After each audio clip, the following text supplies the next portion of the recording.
Halo para detektif sejarah, kembali lagi bersama gua Mr. Detektif. Jika kalian suka dengan video ini, silakan like, komen, dan subscribe. Kemudian di-share juga sebanyak-banyaknya agar gua semakin semangat membuat video lainnya. Mau tahu sejarahnya? Gue intro dulu.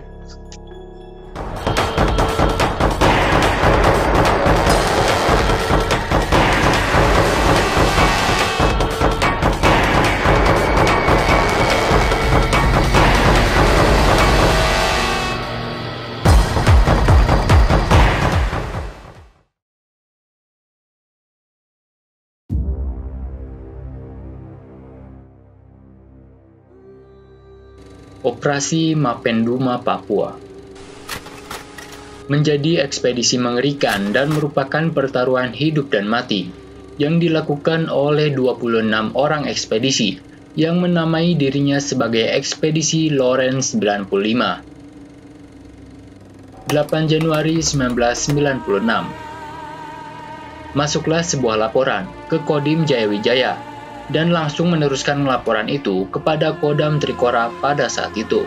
Laporan yang dikirimkan oleh Aviation Fellowship Wamena itu berisi informasi tentang penyanderaan para peneliti ekspedisi Lawrence 95 yang dilakukan oleh Organisasi Papua Merdeka atau PM, yaitu kelompok Keli Kuali di Desa Mapenduma, Kecamatan Tiom, Kabupaten Jayawijaya.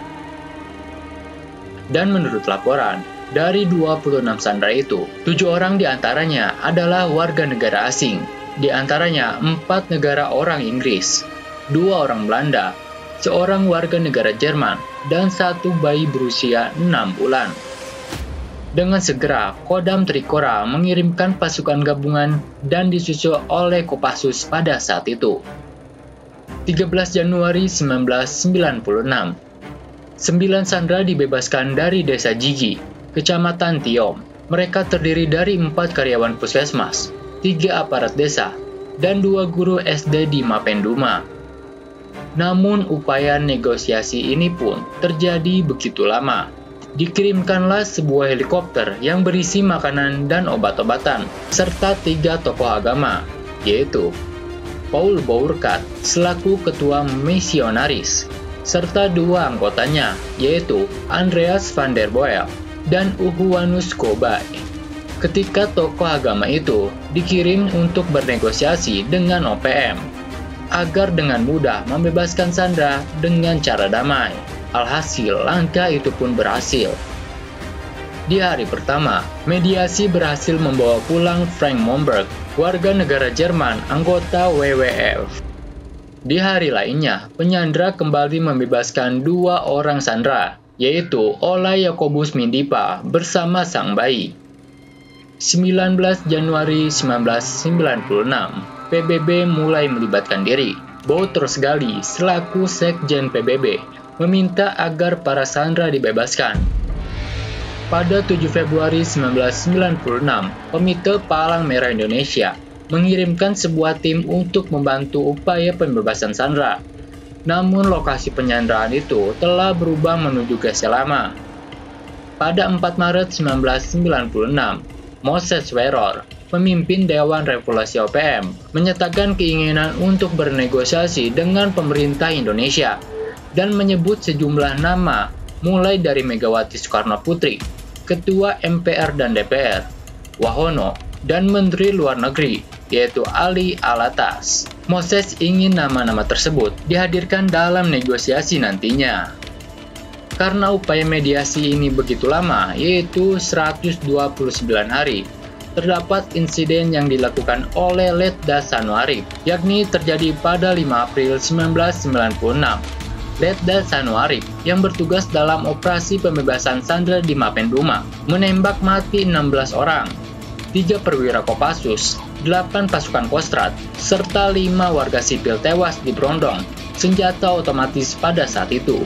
Berbagai versi menyebutkan alasan dibalik penembakan yang dilakukan oleh Letda Sanuarif, mulai dari dirinya yang terjangkit malaria, stres, hingga sakit hati pribadi. Entah apa alasannya, yang jelas, atas insiden itu, Letda Sanuarif dijatuhi hukuman mati pada 23 April 1997. Pada pekan kedua bulan Mei 1996, Komite Palang Merah Internasional mengatakan mengundurkan diri dari agenda mediasi. Setelah pasang surut mediasi yang dilakukan selama berbulan-bulan, pemerintah Indonesia memutuskan untuk bersikap tegas. Dengan izin dari otoritas tertinggi di Jakarta, serta persetujuan dari Inggris, Belanda, dan Jerman, sebagai negara yang terlibat dalam proses negosiasi, dikirimkanlah 8 helikopter jenis Bell 412 dan Bolkos 105. Di dalam heli, Brigjen Prabowo Subianto ketika itu menjabat Komandan Kopassus memimpin pasukan pemukul berbaret merah. Dalam upaya penyerbuan yang pertama, pasukan pemukul gagal menemukan gerombolan yang dituju para sandera dan penyandra, satuan pemburu jejak yang telah mengikuti pergerakan gerombolan selama berbulan-bulan. Mau tak mau harus mempertajam penciuman mereka. Mereka kemudian berhasil menemukan keberadaan gerombolan dengan bantuan pesawat tanpa awak yang dilengkapi dengan pemindai termal yang disewa dari Singapura. Dan hari penyanderaan itu diakhiri. Satu unit pemukul yang terdiri dari 9 anggota Kopassus berhasil menghimpit gerombolan OPM. Dari upaya ini, Kopassus berhasil menyelamatkan 9 dari 11 sandera.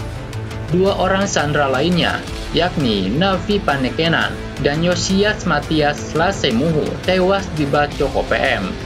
Dari pihak OPM, 8 orang tewas dalam pertempuran jarak dekat, sedangkan 2 orang lainnya ditahan.